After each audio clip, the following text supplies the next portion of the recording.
people as we can. Thank you, Rena. Mostly because we're also stretching across a lot of time zones. So we appreciate some of our speakers today showing up very early and very late for their days. And so recording just really helps us to share this to a broader audience. So although we would much prefer having an engaging discussion like this in person, we hope that you still find value in this virtual platform. Because we hope for this to be a bit interactive, we would like to share some rules of engagement. First, we ask you to please be kind. We are all human beings navigating the challenging world before us, which means we will undoubtedly say the wrong thing, infuse our words with emotions, or have different perspective than others at times. So please help us recognize and respect that we are all here to learn and grow in our own time and at our own pace. Second, please be inclusive. We are grateful to be spanning multiple time zones and geographies with this webinar, and we want to make sure we all feel welcome and are included to show up as we are without judgment. Third, please be constructive, not critical. As we all know, there is no one-size-fits-all message approach that will work in all situations. Today, we have pulled together some excellent presenters who will share what has worked for them. It is okay if this has not worked for you or will not work for you. Also, if you have your own suggestions on approaches and best practices, we encourage you to share them in the Padlet I will include in the chat in a moment. Again, as I mentioned, this will be recorded, so just be aware of that. And then finally, in designing this webinar structure, we wanted to do more than the straightforward 1-hour webinar where the presenters speak and the attendees listen. Although webinars like those are usually a treasure trove of information, they can also sometimes fade into the background when we have a million things competing for our attention. I like to refer to this as our sign up, show up, and check out behavior. And I've been guilty of this in the past as well. So the challenge is, how do you make a webinar like this interactive and valuable when you have more than 100 people signed up for something like this? Our approach was to use 2 interactive elements, Padlet and the Mentimeters and polls. We would like to encourage you all to use the Padlet throughout the session, and we are intending to save time at the end of the session for reflections and discussions on things that come up. I will now move forward to share some simple instructions for Padlet if you have never used it before. I will drop the link to this Padlet in our chat, hopefully. Let's see. It's not dropping, so bear with me while I type it.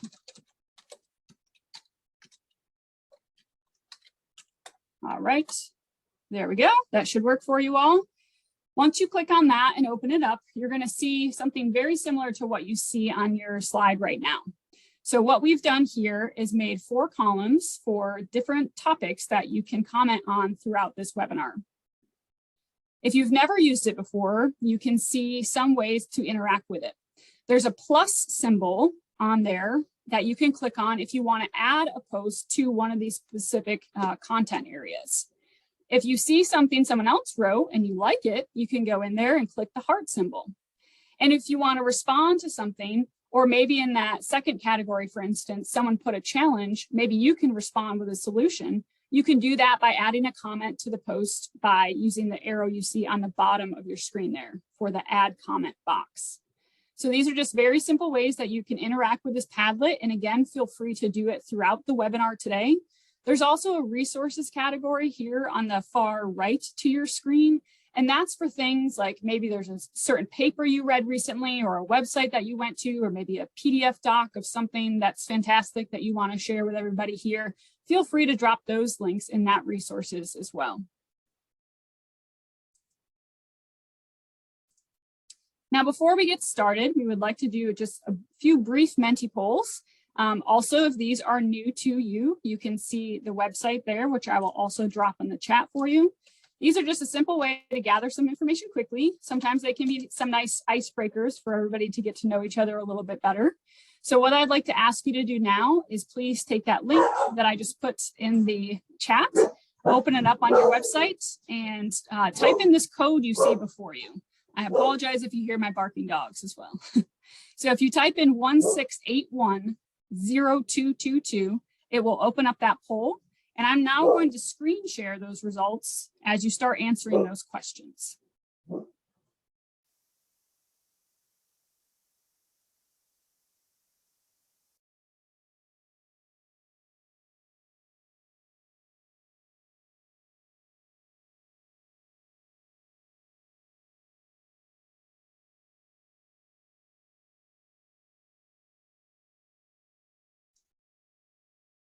All right, hopefully everybody can see this fun interactive poll.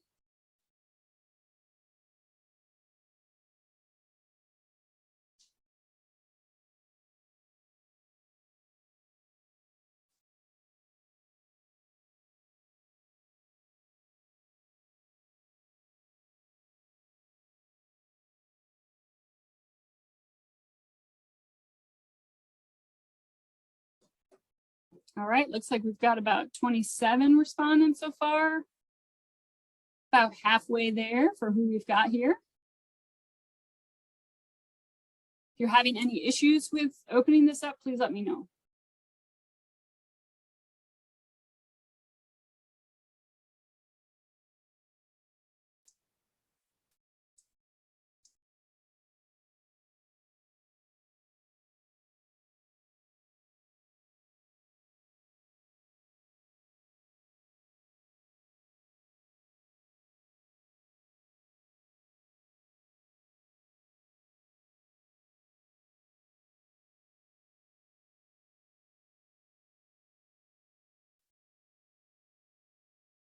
I'll give it another 30 seconds or so for those that haven't filled it out yet.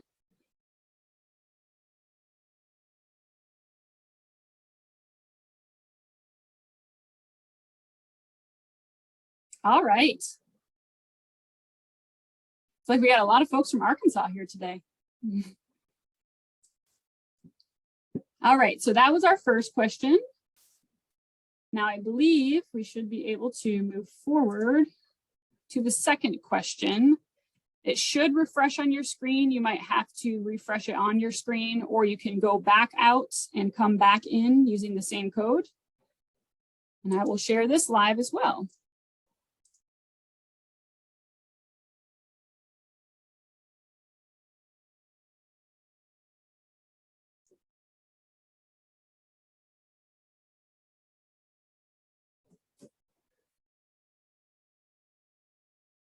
Looks like we're having a lot of learners here today. It's a good thing.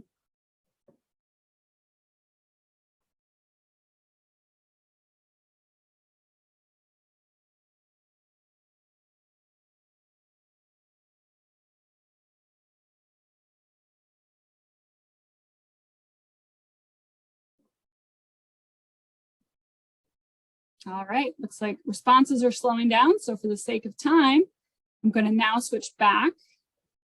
You get to see me bounce between all sorts of screens today, and I appreciate your patience.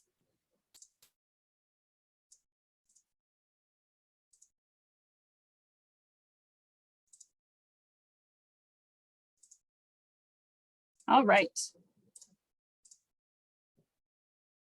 So today, we're going to hear from 4 different speakers that you see here on the screen before you. These amazing presenters are going to be speaking on the best practices for effectively communicating with lay audiences, including a brief introduction and overall advice on communications from Associate Professor Jen Martin. You're going to hear some advice relating to crafting messages and signs from Lindsey. And then you're going to hear some specific applied examples of large-scale communications related to oceans from Dr. Emma McKinley, and some ground-scale communications related to private landowners from Dr. Catherine Doyle-Capitman. Throughout their presentations, we encourage you to drop your thoughts into the Padlet. And at the conclusion of these presentations, we will move into a moderated discussion where we will answer some questions and reflect on some of the postings to the Padlet and chat throughout. With that, I'm going to stop sharing again and pass it over to Associate Professor Jen Martin. And as she pulls her slides up, I will give her a brief introduction.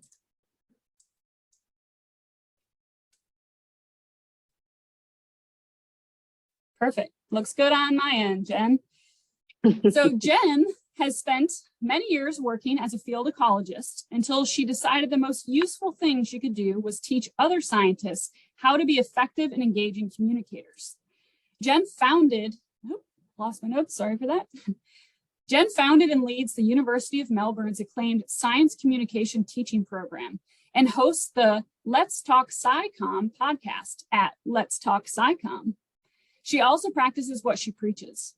For 16 years, she's been talking about science each week on Australia's 3RRR radio, writes for a variety of publications, and MCs events. Jen was named the 2019 Unsung Hero of Australian Science Communication and is a member of the Homeward Bound teaching faculty. Jen's first popular science book, entitled Why Am I Like This? The Science Behind Your Weirdest Thoughts and Habits, will be published in 2022. Take it away, Jen. Thanks so much, Shannon. It's a delight to be here. So good morning from Melbourne, Australia. The sun hasn't quite come up yet, but it is Thursday morning here.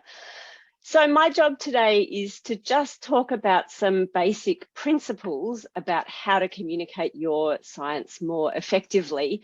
And I thought I would start with this quote, which really inspires the community of people that I work with, just to remind us how important it is that we communicate our work. And I don't have time to go into all of those details, but I'm sure you're all aware, or you wouldn't be here, of how important this is. Everything from, I think, the moral obligation that we have as researchers, if our research has been publicly funded, which certainly in Australia is very often the case, we need to make sure our work is accessible to the audience who effectively has paid for that.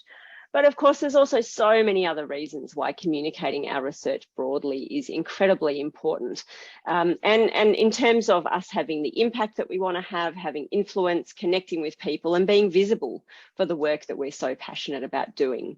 And so, as you heard very briefly, my background is in ecology, but in the later stages of my PhD, I started to have real misgivings about the value of what I was doing, because what the university was telling me to do was to write academic papers and go to academic conferences. But in fact, what I knew I needed to do was to be speaking with the local land managers and landowners and farmers around the forest that I was working in and with the animals that I was working with. And it really struck me that no one had ever given me any training in how to communicate my work with broader audiences.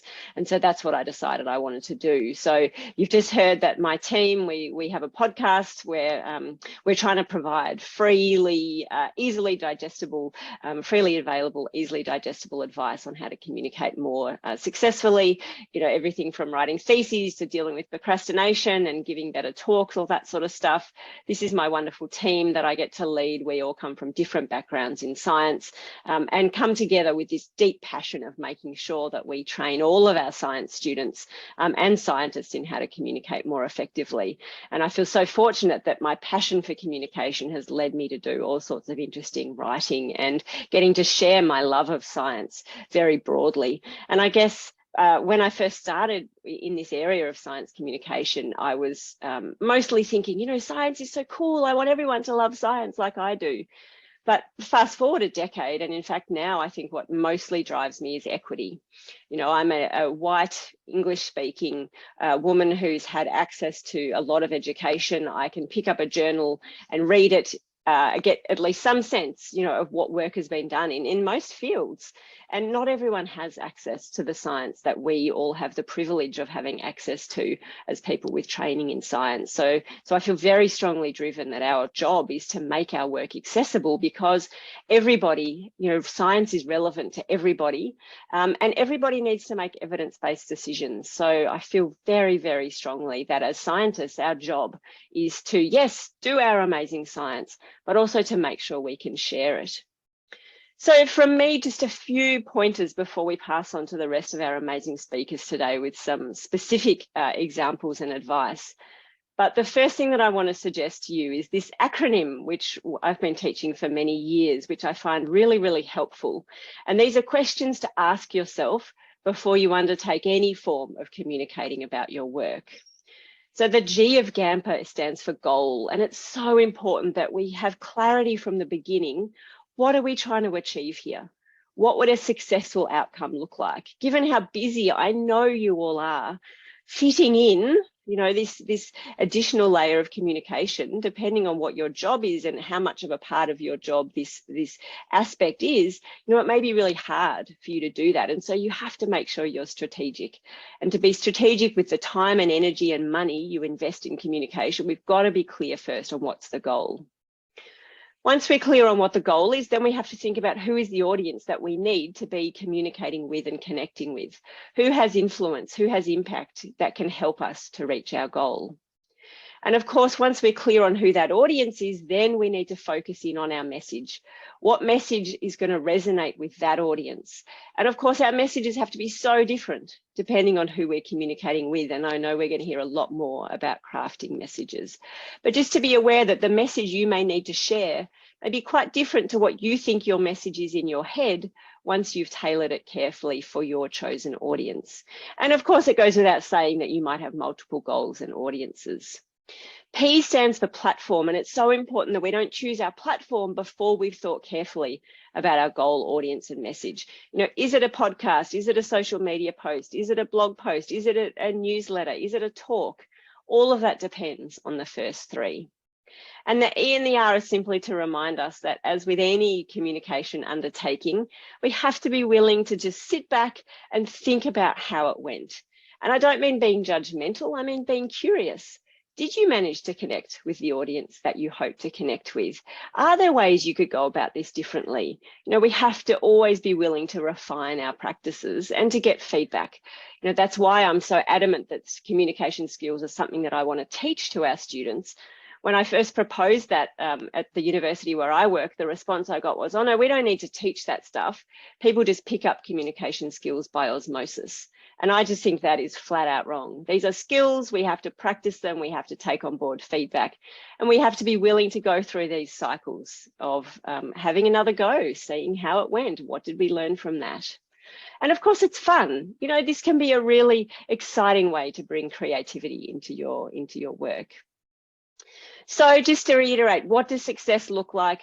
Who is your intended audience? What message will allow you to connect that goal to your audience? And which channel, which format is going to be most useful? Make sure you're willing to try and assess your effectiveness, and then think about what you can do better, while of course being realistic about your capacity. So just a few key tips then. Whether you're writing, whether you're speaking, we have to start with something fascinating to capture our audience's attention. People can tune out very quickly, whether it's something you're speaking about or something you've written about. And a good hook, something at the beginning, generally is going to be an effective hook because you've made it relevant to your audience. You've thought about who they are, you've respected where they're coming from, and you've tried to directly connect with them. And we always need to think about what it is that how do we want to change our audiences? What is it that we want them to think about differently or to understand differently? Do we want them to experience an emotion? Do we want them to be brought to some, you know, a call to action, that they want to take action on something that we've talked about? Don't just think about you. I think when we communicate, we fall into the trap of thinking it's all about us. It's not about us at all. It's about our audience and what we can give them. And of course, you need to make sure you can encourage your audience to care. You know, if they loved your science as much as you do, maybe they'd be doing it as well. There's a reason they're not doing your job. It's because something else is their absolute passion in life. If you're going to convince them to feel excited about what you're doing, you're going to have to make sure you convince them to care. And of course, that usually comes down to showing them the value of what it is that you're doing. With all of that in mind, of course, we have to do a lot of crafting of our key messages and ideally some road testing with your audience before you actually present the final version, whether it's on social media, whether it's speaking, whether it's writing. And I think we're all aware of the problem of technical language that scientists can fall into the trap of using. So it's just so important that we recognize our privilege and we step back and say, these words aren't accessible to this audience. And the trick is that you might think you're not falling into the trap of using any jargon, but that's because you're just not aware that some language that you use day in, day out with your colleagues actually aren't commonly known. Or maybe it's a word that is commonly known, but it means something different to a different audience. So let's really commit to thinking about the language that we use. And that's not just jargon, that's just with all of the things that we talk about. So I argue that we should never, ever use a complex word when there's a simple version that does the same job. Classic example, I hate it when my students use the word utilize. I just don't see the point. The word use, in every example that I've ever been given by a student, the word use does the job just as well. In terms of language, of course, we also have to think about context. We have to think really carefully about how not to alienate people by assuming they know all this stuff, when actually they don't have any of that background. Of course, you don't want to be condescending and speak to an audience who are very knowledgeable about something and tell them all the stuff they already know. So again, we have to know our audiences and respect our audiences, but make sure we don't alienate people by assuming they know things that they don't. And a really great question to ask ourselves is, what can we leave out? Because you know this much about your stuff, your audience might only have the time or the interest or the appetite for this much. So we have to be very disciplined in leaving stuff out as well, which means you've got to practice all the time, distilling down your message to the core story that you want to tell. Really key advice when you're writing something is to always read it aloud. Always, always, always. That's how you're going to hear whether you're writing in a conversational and accessible way.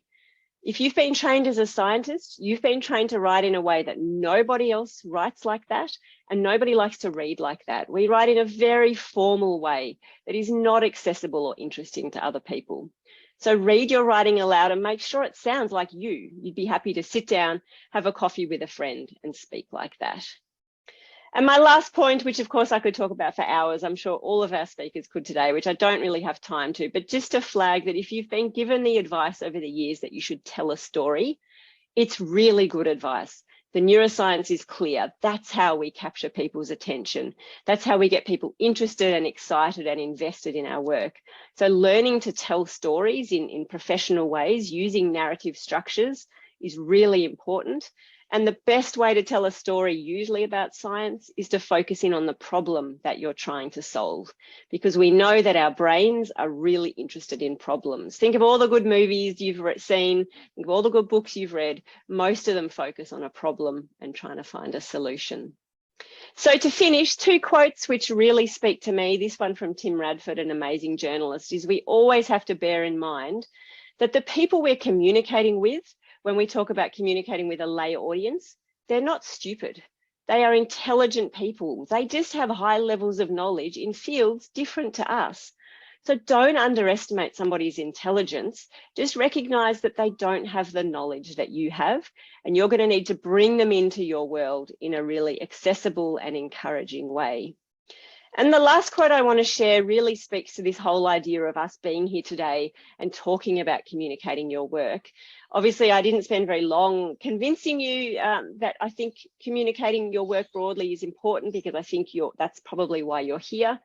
But just to be aware that people like me aren't arguing that you need to do that just for its own sake. I really like this quote: visibility without value is vanity. So it's not about raising the visibility of what you do just for the sake of it, or to have more followers on Twitter, or whatever it is that might appear superficially to be what some people do.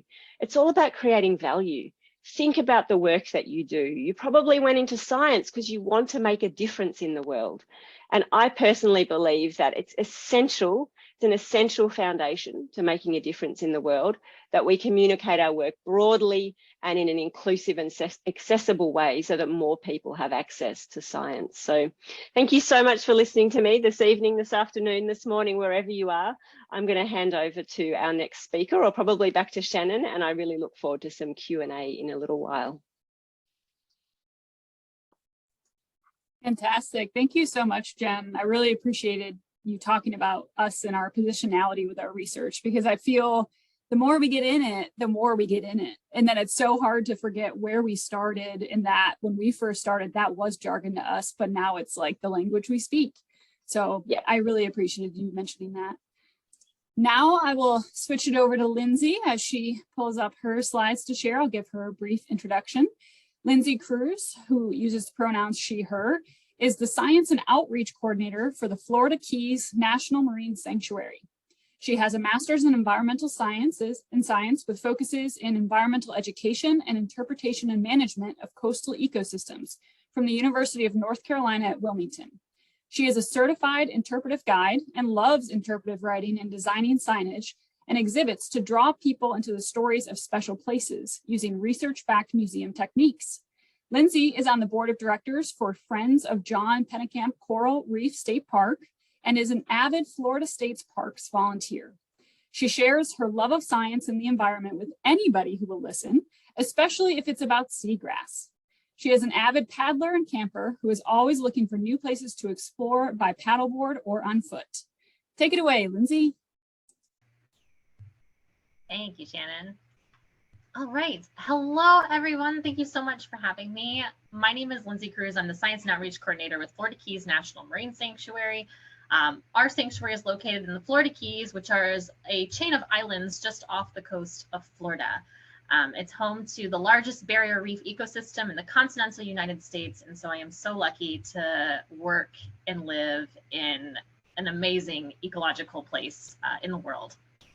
I actually straddle two teams. I straddle our science team and our education team, working as the scientific communicator and communicating the research from our scientists and helping our educators develop their science skills as well.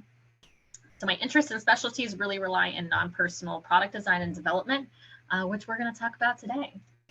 So what is exactly a non-personal product? This is any product that doesn't require a person to physically convey information. This can be anything from as large as museum exhibits to something as small as a brochure or a rack card or even a business card. It can include signs, digital media like websites or videos, and so much more. Most of the things that you're going to touch probably in your career are non-personal products. Let's talk about the sciences of the trade. Communicators like me use research from several disciplines in order to make their products better and more effective. This research may come from the areas of marketing and business. It could come from graphic design. It could come from education. It could come from sociology or psychology. And so all of these fields are working together in the communications realm to make your communication more effective in many different areas. Two of the major fields where these principles are applied are in the fields of environmental education and environmental interpretation. Environmental education is the one most people already know about. This is a process that helps individuals, communities, and organizations learn more about our environment and develop skills and understandings to address global environmental challenges.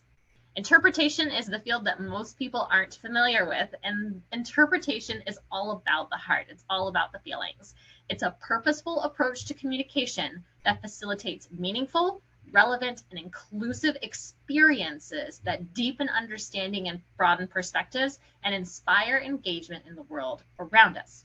The reason why I talk about these two areas is because a lot of non-personal products will hit both, but a lot of them are going to lean more towards that interpretation realm. I love this graphic. It's from the 1990s and it's still wonderful. And I really like to show this graphic when I talk to scientists, because as an educator and interpreter who works a lot with people, you hear a lot that all you have to do to communicate is to just tell people stuff. If you tell people stuff and they know about something, they're going to want to protect it. And that's partially true. That's one piece of the puzzle. But in addition to knowing about something, there's all of these other factors that come into play before someone's going to change their behavior. And a lot of the reason we do what we do in environmental education is because there is an issue that we want our community to come together and solve. So environmental education really plays into this section marked in green here at the top. This is all about giving people the knowledge, kind of giving them knowledge of the strategies, knowledge of the skills, and knowledge of the issues themselves. Interpreters work in this lower region where we're talking about making connections between the subject of the education and the participant. These connections help motivate people to act by helping to change their attitudes, perspectives, and more. So everything in these purple boxes here at the bottom is where interpreters are focusing. You notice that there's two boxes that we can't touch, and that's personality and situational factors. Those are outside the locus of our control, but there's a lot within that as well. This is all great background information, but how do we put these principles to use? So here are some quick tricks to make your non-personal products better. First, just like Jen said, we're going to start with a so what. Answer the question, why should I care? Whatever product you're making or whatever you're talking about, this question should be answered really, really quickly. Otherwise, people are just going to turn their brains off. This should be something relevant to your audience and impactful, which is why communicating with your audience and knowing who you're talking to is so important in communication. The 333 rule is one I use in museums and signage design all the time. There's a lot of stuff competing for our attention these days between kids, families, phones. What am I having for dinner tomorrow? What laundry do I need to do when I get home? All of these things are piling on our plates. Some of you are probably even washing your dishes now while you're listening to this, this webinar series. And so we have a lot of stuff competing. You only have 3 seconds to really get someone's attention and 30 seconds to teach them something if you're lucky, 3 minutes if you're really lucky. Marketing data is suggesting that this window is actually becoming shorter with the expectation of the media that we consume through social media and in our daily lives. So this is only getting smaller.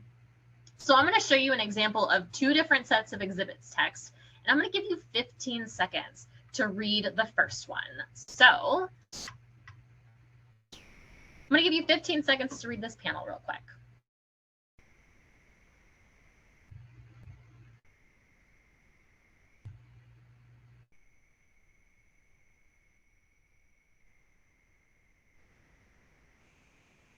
So drop in the chat what you remember from that text.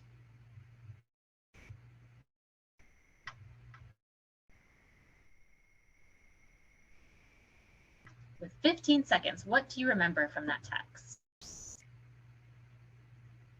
Mangroves. Mangroves are in stilts, they're in salty water, they're in brackish water. Nothing much. Yep, shorelines, mangroves, harbor species, they're a type of tree. Yep, it's a type of tree. Great. Feel free to pop in if you're thinking about things going on, mangroves along the shoreline. We're going to try it with a second one.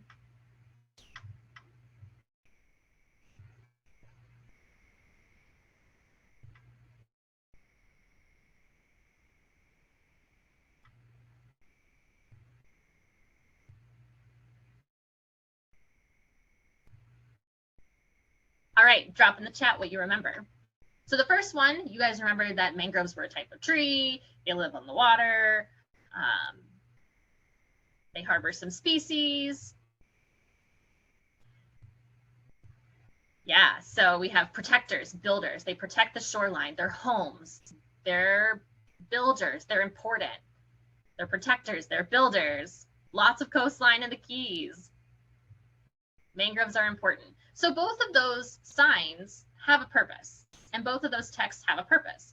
Now, in my goal as an interpreter and as someone who's advocating for the conservation of an incredibly important area, my main goal is for you to realize that mangroves are an important tree that protect us and build things around them. They're homes. So those are the kinds of themes that we're building with that language, and all of that language was chosen purposefully. And so that's an example of one way that we convert text using some of those interpretation skills. So great job, everybody. Now, another really fun part of graphic design is it's something that we call white space. White space is the empty space on a product. It doesn't have to be white, it can be any color you need. It's just what we call it. Our brains really love white space. It can help prevent you from getting overwhelmed and ensures that you can find the information you need quickly, which is what your brain wants. Research in digital technology has shown that sufficient white space on a website can actually increase comprehension by 20%.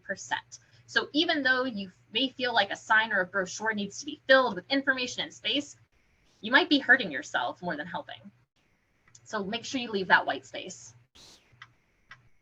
Another rule, you know, everything's a rule, is the rule of thirds. And it's a really popular rule in photography, but it also works with signage and exhibits. From a US-based study, this kind of image has appeared onto where our eyes tend to spend time on an image. So you can see that upper left-hand corner has most of our attention right there. And you spend most of your time in the middle section of an image. So I'm going to show you an example of changing a product using these principles. So take a look at our sign. This is a sign that goes at boat ramps all up and down the Florida Keys. Feel free to put in the chat what you think the main idea of this or where your eyes went first in this sign. We recently went through and redid it. There's an okay amount of white space here. There's some gaps, there's some images. Yeah, the map, like, oh, the map, I went right to it. It's huge. So we actually just recently changed these signs.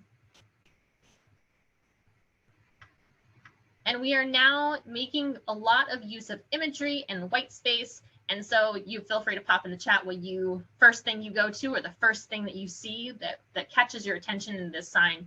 But you can see that our main text is actually sitting in that really, really high real estate area. That area right there, that is the good spot. We still include the map, but our map boundaries can change. Things change and all the time. And this sign, in order to be evergreen, we've actually used in partnership with our application, our mobile app, to be able to make those changes as things change in our area. So thank you. Thank you all for contributing in the chat. I really appreciate it. Important is that learning is a social activity. So if your goal in your sign is to make that connection and have someone walk away with someone, making it social is really important. At its core, learning is all about making memories and retrieving those memories from long-term storage. No learner comes to something with a blank slate. All of us come with our own experiences. So when learners are able to externalize and articulate connections, they can get feedback from themselves or others. Think about how many times you've said something aloud and gone, huh, that does not sound right. Same thing is going to happen in a museum or with a sign. Talking is learning, and it's an integral part of the process. And it's not necessarily an indication of having learned, it's just part of that progression. So some of the ways that you can help include socialization in your products is to pose questions. We call this learning conversations. So asking a question at the end to have groups reflect or to have families talk about a topic is a really important part of that.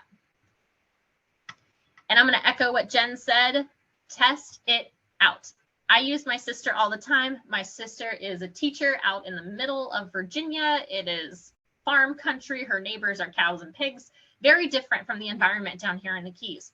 And so I send something to her and say, hey, does this make sense? Does this make sense to you? Am I using words that you don't, that you are like, what the heck is that thing, Lindsay? So test it out. Even better, if you have the opportunity to put a poster version of your sign out or print a couple copies of your brochure and hand out and get feedback, testing it out and evaluating it is the kind of foolproof way to make sure that what you're creating is actually going to be useful. So those are my quick tips and tricks in a nutshell, but like any conservation focused educator, I wasn't going to leave here without making an ask of you all as participants. And so I wanted to leave you with a challenge today. If you participate in or educate about climate science in the United States, I challenge you to get NOCI certified. NOCI is the National Network of Ocean and Climate Change Interpretation. It's a network made up of zoos, aquariums, museums, and more who collect data and research on how to communicate climate change effectively. Their training will absolutely blow your mind and is backed by years of research and testing. And I'll post a link to that in the Padlet. Also, if you're not based in the US or if you want that additional challenge, learn the basics of interpretation.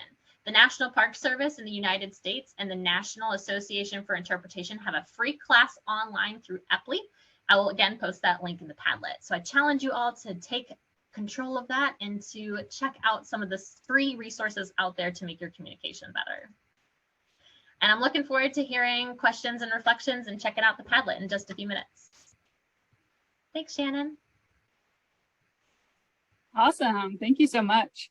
I resonate with you when you say you use siblings as test subjects. I do the same for my sister who has nothing to do with conservation. So sometimes she's my good jargon check to make sure of, like, if I get the puzzled face, it's probably because I said something I shouldn't have.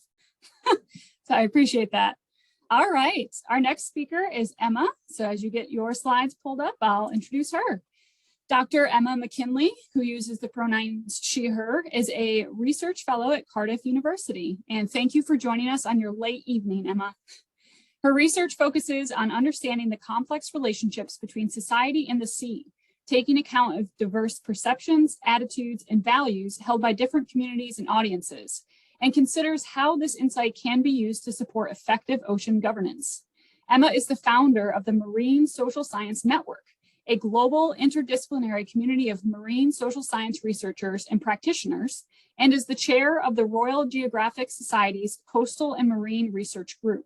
She is the co-chair of the Marine Social Science Task Group of the UK's Marine Science Coordinating Committee, sits on the International Science Advisory Group for MEOPAR, and another long acronym, IOC, UNESCO's Ocean Literacy Research Community. All right, sorry for all those acronyms, and I can type some of that in the chat if you need, but take it away, Emma. Thanks so much, Shannon. I think there's nothing worse than hearing your own bio read out. It makes me very uncomfortable. But thank you so much for inviting me to be part of this session this evening for me, this afternoon for you guys, and this morning for Jen, tomorrow for Jen. It's lovely to be here and to be amongst such an incredible panel of communicators. There were two key points that I really have noticed so far. I mean, both of our speakers have been incredible. One from Lindsey was the use of the word still in the relation to the 90s, and that being a really long time ago, which was very upsetting for me. And also Jen, I think one of the things I really took from Jen's idea is that we're all somebody else's lay audience. But I don't think I really think about that, you know, when we talk about lay audiences, you know, we're all a lay audience in relation to other subjects, and Jen's talk really made me think about that. So thank you both so much for your talk so far. So as Shannon said, I'm based in Cardiff University in Wales. You might see my dog arrive at some point because it's nighttime and he's going to want to get snuggled up. But I'm going to stay with the ocean and stay with marine and talk about some of the work that I've been doing around ocean literacy. So a slightly different angle around communication, something that's maybe a little bit more from a policy perspective and a bit more how we are trying to engage people in ocean topics and using things like, oh, my slides are not moving, hang on. There we go, the Ocean Decade. So for those of you who are maybe not marine and coastal people, the Ocean Decade started in January of 2021 and is going to run until the end of 2030. One of the positive things for me that have been seen in the Ocean Decade is this recognition of ocean science and ocean research as being broad. So kind of moving away from a focus on natural sciences and really recognizing and value the contributions and the importance of social science research, arts and humanities, bringing in different and diverse types of knowledges, so working with local and indigenous knowledges and values as well, and thinking about how that fits across the science policy practice interface. Now, relating to this talk this evening and my work, for me, one of the key goals that they've had is to transform the relationship between society and the ocean. And we've talked a lot already this evening about connecting people to the environment, connecting people to messages, and this is all really about fostering relationships. So for me, the Ocean Decade, the fact that it includes that aspirational goal of transforming relationships is a real positive. And ocean literacy has been positioned as a mechanism for change.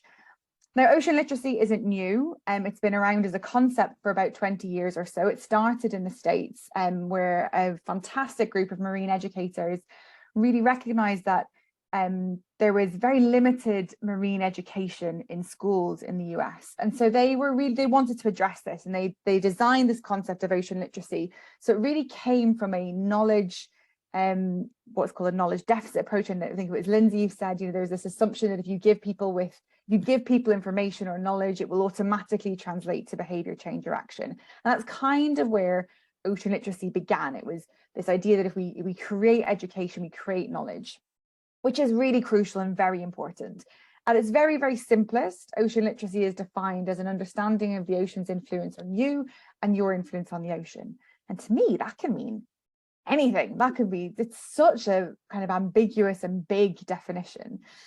What it was underpinned by was 7 kind of fundamental principles, which were very ocean science focused. They were very much about understanding the processes, the ecology, the species of the ocean, how it links to climate, those sorts of things. But more recently, we've seen a real shift in the ocean literacy research world, where we're really starting to recognize that actually what we're talking about is people's connection and relationship to the ocean. And that if we want to communicate effectively with those people, if we want them to engage in behaviors and take action to address these big challenges that we know our global ocean is facing, that actually we need to foster that connection and inspire them to care, has been said by our speakers already. So this slide is a word cloud that was produced by the Canadian Ocean Literacy Coalition, led by Diz Glithero. And I just show it because it shows how diverse even the word ocean literacy could be. I have my own concerns about how that word can be phrased and the different connotations of ocean literacy, which we can talk about later. But I guess what it shows is that actually what we are talking about is ocean actions, water guardians, ocean livelihoods, values, stories. It's not necessarily what you might think of when you think of the words ocean literacy. It's a much bigger kind of concept than that. And so we've seen that really start to become reflected in how ocean literacy is being talked about as a model of understanding how people are relating to marine and coastal systems, and how we might be able to use that to better understand those relationships and then work towards this transformation, whether that's a good or a bad thing, that the UN Ocean Decade is kind of aspiring to deliver. So existing models in 2019 were developed through a special issue of Frontiers in Marine Science, and communication has remained a core aspect of ocean literacy since the very, very early days, and quite rightly so. It's a really important part. We need to think about how people are communicating the knowledge or the education that they're accessing. So it's remained part of that core model. So in this figure on the screen with the blue boxes, you see that communication is in there twice. So it's along three, the row at the top with three kind of fundamental principles of ocean literacy. So the fact that you will have an understanding of the ocean, that will enable you to make responsible decisions, and you'll be able to communicate about those. And that communication enables you to understand and apply information to your own behavior and your own action. There was a second paper that then also really centered communication along 5 other dimensions of ocean literacy. So activism, behavior, attitude, awareness, and knowledge. But we still kind of were wondering about whether or not that was really fit for purpose, and whether or not that was really going to push forward this real transformation, this kind of goal of connecting people with the ocean. Because really what we're talking about is recognizing that diversity of people. I think it was Jen said, you have to think about different messages for different audiences. Everybody on this call, everybody represented on these pictures will have a different relationship, a different value set, different experiences that mean they'll respond to different communications in different ways. They'll respond to different platforms in different ways. And that hasn't necessarily been always reflected in the research aspect of ocean literacy. From a practitioner perspective, the people that were doing it on the ground, they are absolutely aware of that. They are marine communicators, ocean communicators, marine educators. They know this stuff. But a lot of the people working in policy and research, I think maybe that's a newer thing for us to think about. So that's something that I've been really working on in recent years, to think about how we move this model forward. And I did some work with a colleague, Daryl Burden, a couple of years ago that was commissioned by our Department of Environment and Food and Rural Affairs here in the UK to explore how fit for purpose kind of existing models and ideas of ocean literacy were for the UN Ocean Decade, and to look towards ocean and climate behaviour change and action.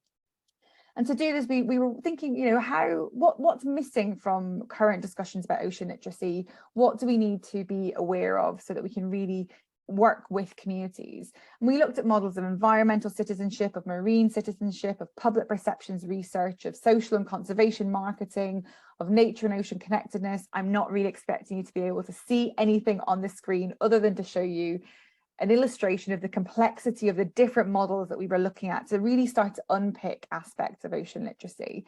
And what that has led us to is this not yet published, this is being recorded, so the no tweet side doesn't really matter, but nearly published paper on dimensions of ocean literacy, which includes some of the things that we've heard about already today. So access and experience, got a funny pun on emotions in there, which you get a bonus point if you can spot it. But again, we still see communication remaining as that really central component.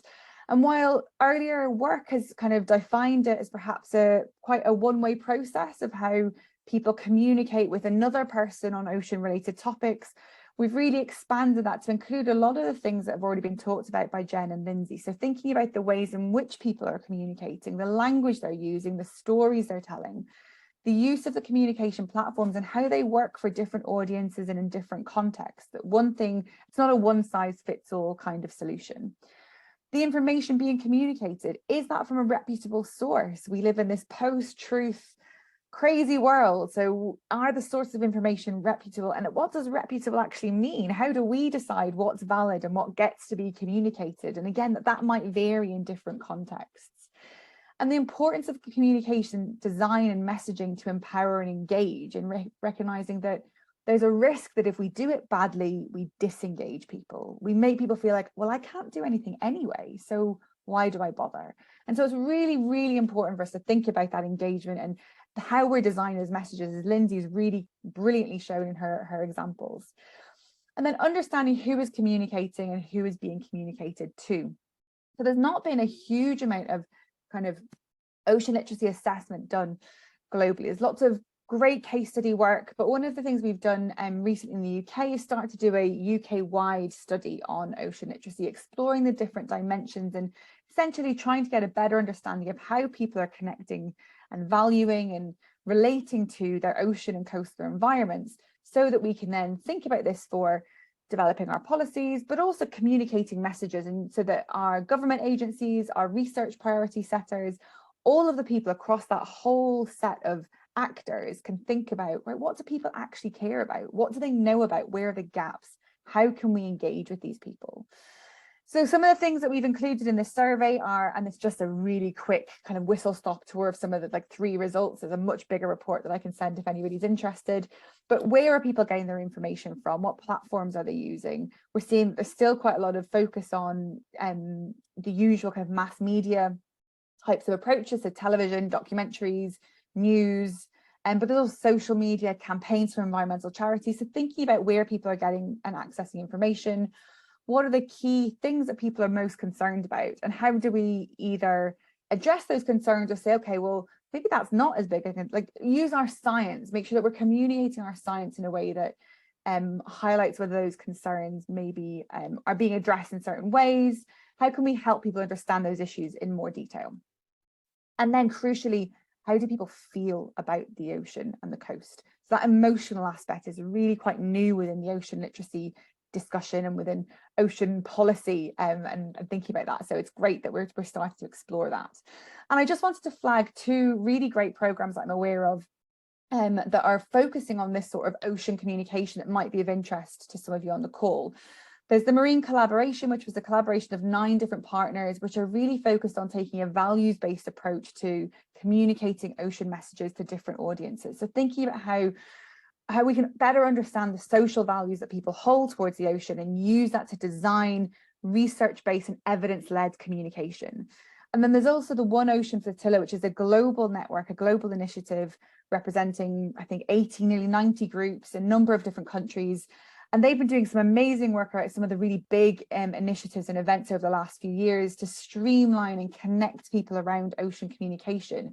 And one of their recent initiatives, and again, might be of interest to some of you on the call, is this Ocean Visuals call. So what they've got is an open call from the 1st of September till the 14th to create a directory of ocean imagery that can be context specific, that can be topic specific, rather than having a load of stock images that maybe don't communicate stories effectively. Really recognizing the value of photography, of imagery, of connecting people to those emotive triggers and feeding into that interpretation aspect that Lindsey was talking about. At a global scale, we're thinking about how we can measure the effectiveness of this communication with the Global Ocean Literacy Programme. And I'm running out of time, so I'll skip over this, but just it's really great to see that we're really starting to bring this into that policy world as well. And so I'm also going to end with a quote. And so I'm also a marine biologist initially by training. I moved into marine social sciences later in my career, so only for the last 15 years or so.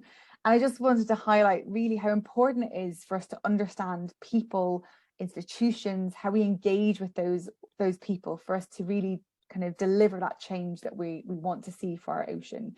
So I'm going to leave you with that quote. Thank you again so much for coming along this afternoon, this evening, and I'll hand back over to Shannon.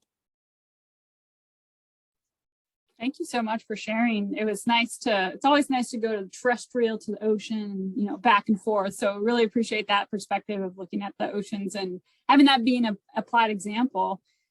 So much to touch on. I will save my speaking to save time for the rest, our last speaker here, and to get to some questions. So I will pass it over to Catherine now. So we're going to be moving from the water back to the land. And our 4th presenter here today is Dr. Catherine Doyle-Capitman, who uses the pronouns she, her. Catherine has 20 years of experience working in resource conservation and is a national level social scientist for the U.S. Forest Service National Forest System. Catherine has a background in biology, the human dimensions of natural resource management, stakeholder engagement, and program evaluation. Prior to joining the U.S. Forest Service in 2018, Catherine worked directly and indirectly with the U.S. Fish and Wildlife Service as a graduate student researcher for 7 years. She has worked for organizations such as the Wildlife Conservation Society, the American Museum of Natural History, the Yale Peabody Museum of Natural History, the Smithsonian National Museum of Natural History, and the EcoHealth Alliance.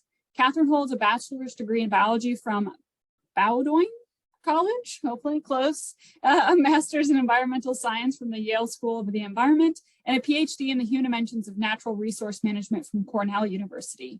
Catherine lives in Washington, D.C. with her husband, who is a solicitor with the Department of Interior. I will now pass it along to you, Catherine. Awesome. Thank you so much, Shannon, and wonderful to be here with you all. So I'll share my screen and I'll kick us off. So it's been wonderful to hear from my colleagues, Jen, Lindsey, and Emma, and hopefully what I will be presenting today builds on that a bit. So I'll be talking about some research I did as a graduate student for my PhD. I was working for the Fish and Wildlife Service at the time. Is my screen coming through okay for everybody? Yes, ma'am. Sounds great. And so this research really looked at large landscape conservation. So I'll just dig into it. And I'll be talking to you about how you can engage local stakeholders and really communicate with them effectively to integrate their priorities and their needs into landscape conservation planning. Okay. So as we know, contemporary environmental challenges really require that we, such as fragmentation of habitat, drought, fire, flooding, they really necessitate we work across jurisdictional boundaries. And so there are a lot of examples in the United States and abroad of efforts at collaborative landscape conservation. This is efforts at developing landscape management plans that are transboundary, so they cross jurisdictional boundaries. They're partnership based, meaning that they are integrally involved with multiple partners, and that they're polycentric, meaning that no single partner kind of holds the reins and is the primary decision maker. So you can see a couple of efforts within the United States, including migratory bird joint ventures and landscape conservation cooperatives. And there are multiple examples in Europe and as well as Australia. So the way that collaborative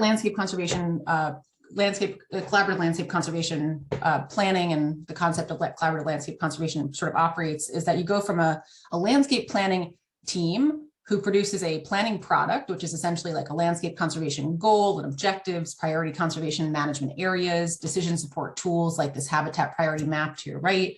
And then they distribute these planning products, these tools, to end users. And then the end users, who are folks on the ground, are then intended to use these tools to inform their landscape conservation planning. That's really hard, and because it integrally relies on engaging with local stakeholders. Those are folks that operate at the ground level. They have vested interest in the outcome of management decisions, and they have power to support or impede conservation activities. Really important stakeholders within this group to the success of collaborative landscape conservation are potential end users of those planning products that the collaborative landscape conservation planning teams develop. That's because they influence, develop, and or implement management practices on the ground that would use those landscape planning products. And they may, they may use them, and they certainly influence whether or not those planning products are used. Engagement with these local stakeholders is really integral, because without local engagement, you basically come up with a condition of a planning implementation gap. You've produced some really great products, but nobody's adopting them to inform local management planning. This wastes time, it wastes money, and it undermines partnerships by leading to unsuccessful conservation outcomes.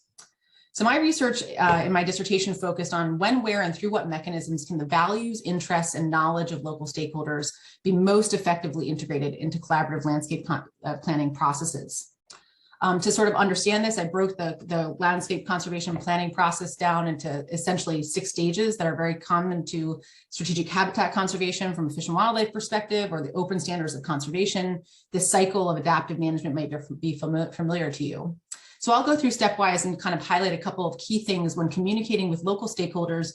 Those are private landowners, they're natural resource management agencies, they're land stewards of any kind, but to those lay audiences, some of whom have different types of expertise and backgrounds, but engaging them effectively in conservation planning. So when you conceptualize the conservation planning effort, you want to develop a broad planning purpose.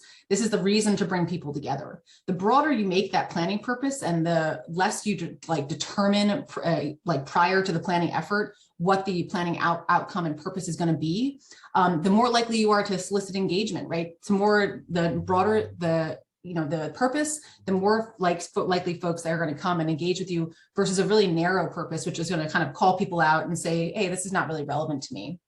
You want to consider the values and the meanings of the landscape when you're determining your landscape conservation goals. People are more likely to engage in a landscape conservation planning effort if they have a relationship with the landscape, if they have a sense of place associated with it, right? So like an identity-based sense of place, a functional sense of place, or an affective sense of place, meaning that they are just attached to that place. So think about what the landscape actually means to people. And if the landscape is so broad, it doesn't really seem to mean anything to people, and you're not likely to engage people in like the whole landscape conservation effort, then break it down into subgeographies that make sense to folks, and you'll be much more likely to solicit effective engagement. You can conduct a situation assessment. This is sort of like using secondary sources to think about things like, what are the current conditions of the resources? What are the political and social conditions in the landscape? What are the threats facing the conservation of the resources?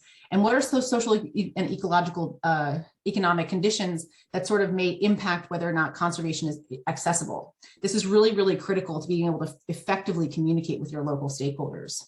You want to communicate about the conservation planning initiative early, right? Because people don't like to join things once they're already started. They often feel left out, right? That's a social psychological reality. So try to engage them early using those broad planning purposes, and ideally with a compelling narrative that draws people in. Compelling a narrative might be that you're trying to save a resource, save a landscape for social, economic, and ecological purposes, right? That's really broad, it's compelling, it can speak different things to different audiences, and it's much more effective at bringing people in versus a more narrow narrative or a narrow planning purpose. You also want to engage with local stakeholders about their preferences for engaging. If folks don't want to, aren't available to attend meetings during the day, for example, because they work during the day, if they're not able to travel far and so they would like a remote option versus an in-person option. Identifying those preferences and the barriers to stakeholder participation in planning can be really, really critical to both gaining trust and respect of those stakeholders, as well as making it feasible for the stakeholders to show up to the planning process.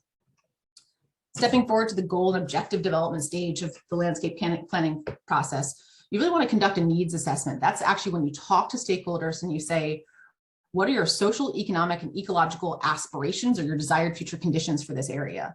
What are the gaps between the current condition and those aspirational conditions? And what is needed to really get from the current condition to those aspirational conditions? Those need assessments with your end users, again, it sort of, it speaks to them. It flatters them by saying, I'm going to take the time to better understand you and your needs. And it's going to ground truth the work you do, right? So that's a really, really critical communication step, is engaging around the needs of these stakeholders. You want to draft your conservation targets, whatever you want to save, the resource, whether it's water or wildlife. You want to develop those targets based on the needs assessment and the situation assessment, and then refine them based on dialogue with your stakeholders. Don't just assume you got it right. Go back to your stakeholders and say, hey, this is what we came up with. Is this accurate? Does this ground truth? So then once you do that, you'll also want to do things like participatory mapping to sort of really play out. Participatory mapping is a great method for sort of taking a very hypothetical concept and making it very ground truthed and say like, hey, here's the outcome. Is this an outcome that you're comfortable with, or what type of outcome would you like as an alternative? And then you do things like, that's scenario planning. And then you do participatory mapping, which is you take a map and you have people actually circle areas on a map. And they say, this is the value I have associated with this resource or this area in the map. And that really helps really make a kind of hypothetical process really tangible to stakeholders. So those are really two really great methods. You also want to follow up iteratively with stakeholders, tell them about your progress, and communicate small successes, because that keeps your stakeholders engaged and wanting to communicate with you, and it doesn't seem like you're in a black box situation. On to the third stage of determining and defining those planning products that come out of the landscape conservation planning effort. You want to identify those products based on the end user's needs, right? Don't just presuppose what the planning product is. Like you say, oh, you need a map because I think you need a map. Maybe they don't need a map. They may need a different type of tool, right? And so really ensuring that you're thinking about the end user's needs and communicating with them effectively about those needs can ensure that the planning product is actually useful and usable. And then as you move forward with your planning products, whether they be conservation maps or different types of like strategic tools, You want to iteratively refine those tools based on end users' feedback. So you want to solicit that feedback iteratively. And you can also consider developing a prototype, like an early version of whatever the planning product is, and give it to stakeholders and say, hey, how useful is this? Does this need to be refined? Is this useful at all, right? And be open to that feedback in that iterative process. Moving on to the fourth stage of once you've developed your planning product, you want to distribute that product and foster its adoption. So you want to target your audiences using the type of strategic communication that my previous presenters have talked about to talk about the availability of products. You know, communicate with specific groups that you want to talk to, recognizing what their interests are so that the planning products are relevant to them. And you also want to use things like demonstration sites. That's where you basically get a peer to show, oh, here's the outcome of using this tool, and here's how it helped me. From an innovation adoption perspective, that's much more likely to promote adoption of the tool more broadly and to get people to trust you and to recognize that the tool is useful. Thinking about, you want to, after you've developed and distributed the planning products, you want to monitor their adoption.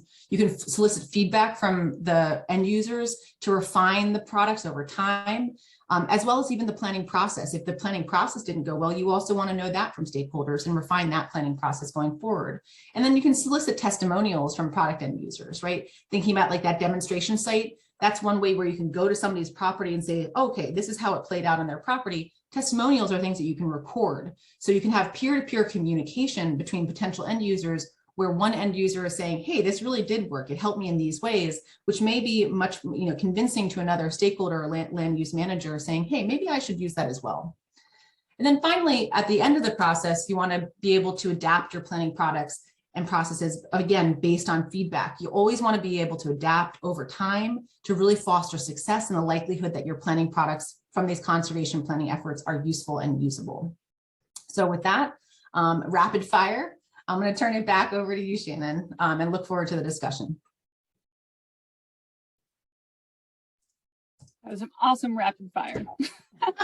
It's so good. And I just love how you all beautifully integrated, just taking it from the overall stuff from Jen to begin with, bringing it down a little bit further for how do you apply it to develop some signage, back down into some oceans, and then down even more into your step-by-step method, which I think we all love steps.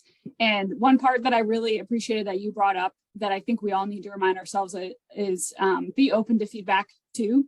You know, like it's one thing that we always say that we need to do, and we try to strive to do it well, but then also sometimes the feedback may be your materials aren't great, and maybe they aren't actually targeted toward the audience you think that you are working with.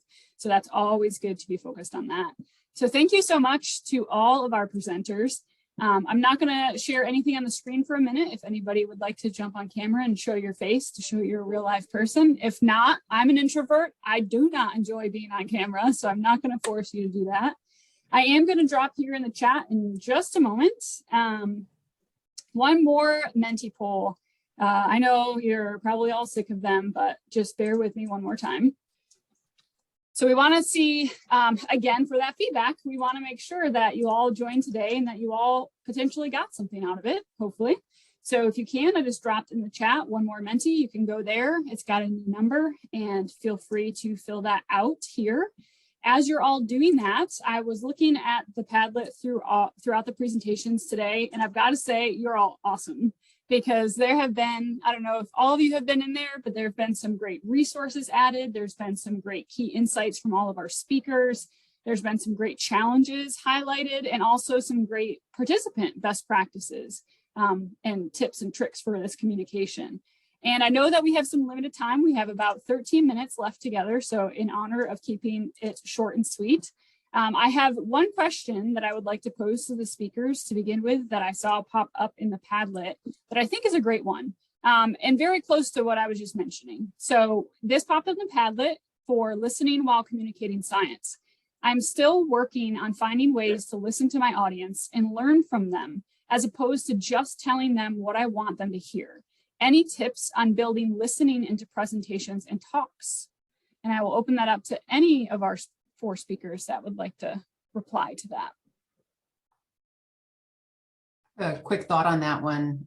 So active listening really can be hugely benefited by basically mirroring this process where you sit there and you say, okay, is that what I heard you say? right? And that actually keeps your mind focused on being able to reiterate to your participant what you heard, as opposed to thinking about your own thoughts during the process.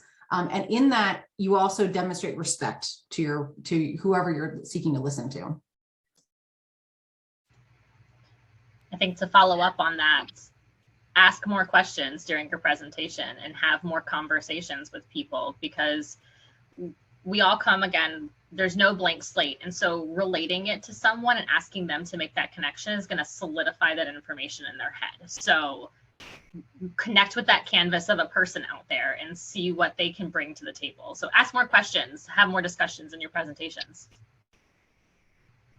Yeah, I totally echo that. I mean, I think we're all, particularly as scientists, we're trained to give presentations and for them to be really formal and for you to talk at people. But I think I might have been during my PhD, I just sort of learned to go, this isn't finished. Like, if you have ideas that I haven't thought of, please tell me, because I am not the person that knows everything there is to know about this. And I think that's something that's really important for us to feel comfortable saying. And that's hard. Like, it's hard to kind of sit in that and go, I don't have to know everything, because in those sorts of environments it feels like you should, and it feels like you're meant to be the expert, but actually it's okay to say, no, I want to know what you hear. And I think, technology is, I think we've got a friend in a way over the last couple of years, that we're used to using things like Mentimeter and Poll Everywhere to post questions. So that way, if people aren't comfortable raising their hands or saying something out loud, they still have a space to say something. They still have a way of getting their voice across. So being aware of those different ways of engaging and communicating is really important as well. Yeah, I agree with all of that. Obviously, the only thing I would add is just if we're thinking about public speaking rather than kind of having the conversations that we all know where active listening is so important.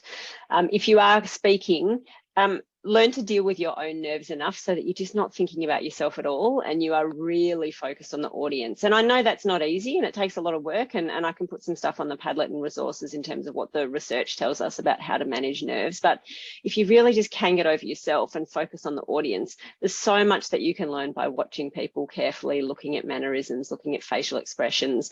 But I guess to flag with all of that, of course, so much of our time now we're presenting online, and to just be gentle with yourself, because of course, if you're presenting to a whole lot of black boxes, you don't get that feedback and it can be really hard. But that's where these tools of asking questions can be helpful. And I've also gotten into the habit of offering that if people would like to put an anonymous comment in the chat just to me, for me to share anonymously, they're really welcome to, because I think people are often really anxious about putting a question or a comment into the chat. They don't want to be judged. I'm like, just send it straight to me and I can share it with the audience anonymously.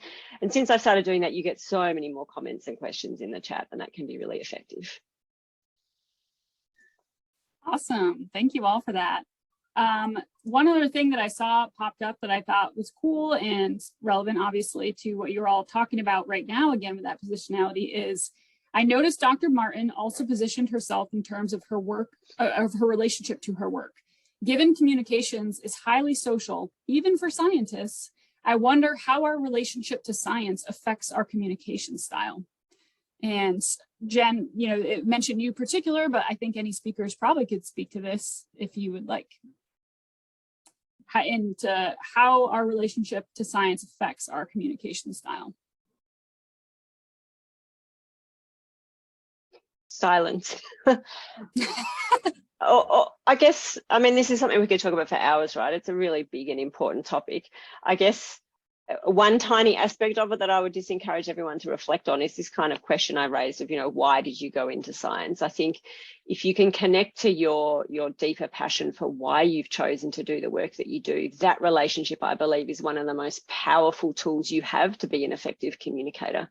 Because if you're sharing an authentic belief in the value of what you do, we all know the power of enthusiasm. We all know the power of listening to somebody speak or listening to their writing when you have a genuine sense that they deeply care about their work. So I'd encourage you to reflect on your relationship, and assuming that there is a whole lot of positivity and drive there, I think it's a very powerful tool in communication.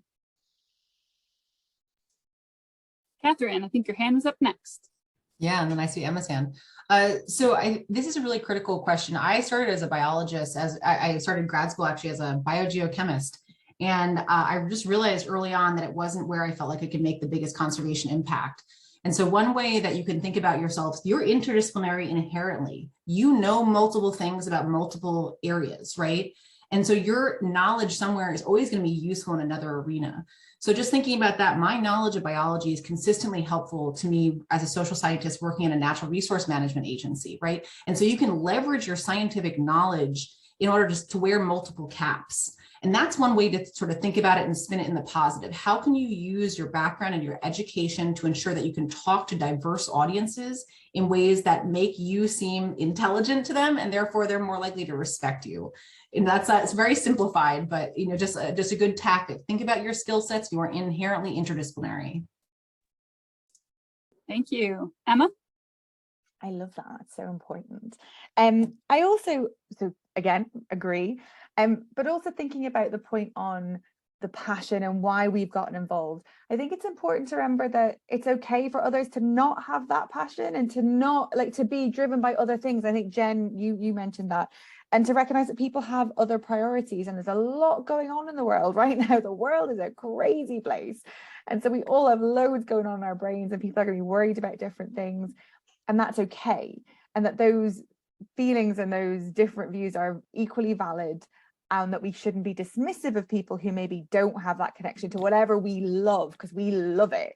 And so it's all about, I guess, going to where people are. And I saw a comment, I think it was on the Padlet, that it's not necessarily about getting people to care about whatever it is we care about.